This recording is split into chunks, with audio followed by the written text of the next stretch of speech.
ঈদ জামাতের ক্ষেত্রে জাতীয় মসজিদ বায়তুল মোকাররম বরাবরই আলাদা, কারণ এখানে পরপর ৫টি জামাত অনুষ্ঠিত হয়।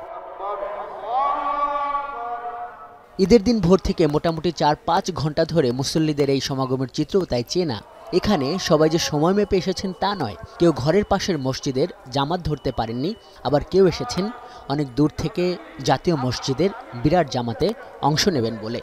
উত্তরা থেকে আসছি জাতীয় মসজিদে ঈদের নামাজ পড়ার জন্য, এটা অনেক প্রাপ্তি। আমাদের মহল্লাতে মসজিদ আছে, কিন্তু ওখানে জামাতটা ধরতে পারিনি। ইব্রাহিম সালাম ওনার সন্তান, নিজের সন্তান চাইছিল কুরবানি দিতে, আল্লাহ পাক সেই জায়গা থেকে ওনার সন্তান সরায়া আপনার ওই যে এটা দুম্বা দিয়ে দিচ্ছেন। অনেক মানুষ কুরবানি দেয়, কিন্তু অনেক মানুষ কুরবানি দেয় না। যারা কুরবানি দেয় তারা যদি গরিব দুঃখীদেরকে সাহায্য করে তাহলে ভালো হয়। আমার নবী হযরত মুহাম্মদ সাল্লাল্লাহু আলাইহি ওয়াসাল্লাম এই দীক্ষা দিয়ে গেছে আমাদের যে রমজান মাসে রোজা রাখো, কোরবানির ঈদে কোরবানি করতে হইব।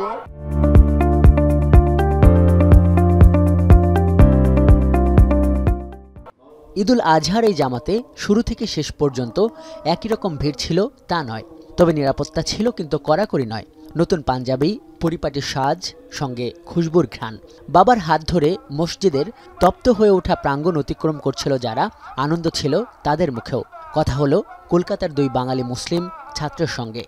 সকাল সকাল এসেছিলাম, খুব ভালো লেগেছে, আলহামদুলিল্লাহ সব ঠিকঠাক। প্রত্যেকটা বাংলাদেশি অনেক ভালো, এবং বাংলাদেশি প্রত্যেকটা ফ্রেন্ড আমাদের প্রত্যেক ঈদে বাড়িতে ডাকে এবং আমরা যাই। সবাইকে ঈদের ছবিতে ঈদ মোবারক। আমার ঈদ অনেক ভালো লাগে, সবাইকে ঈদ মোবারক। খতিব ইমামদের খুতবায় বারবার উঠে এসেছে হযরত ইব্রাহিম আলাইহিসসালাম, শিশু ইসমাইল আলাইহিসসালাম, মা হাজেরা কিংবা সারার দীর্ঘ ত্যাগ আর সংগ্রামের ইতিহাস।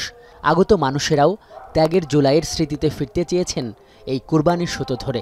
দেশে তো লাস্ট 1 ইয়ার একটা ক্রিটিক্যাল মুহূর্ত গেছে, সেটি ক্রিটিক্যাল মুহূর্ত থেকে আমরা অনেকটা এর মুহূর্তে ভালো আছি আমি মনে করি।